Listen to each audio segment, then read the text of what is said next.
Here's the break to Cripple Creek. Since the tune goes pretty fast, the break has to go fast, really quickly. So we're gonna slow it down so you can learn it, and then you can speed it up later. Slowly with the break.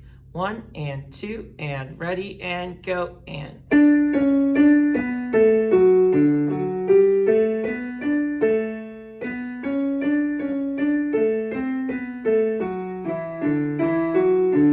There's your 5.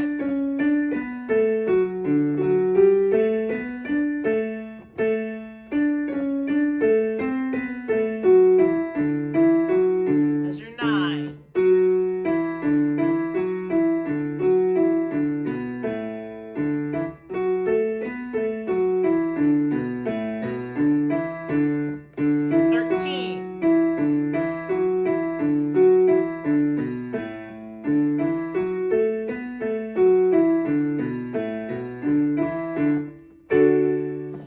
On your own, you need to speed that up to, it's pretty quick. 1 and 2 and 3 and 4 and 1 and 2 and 3, etc.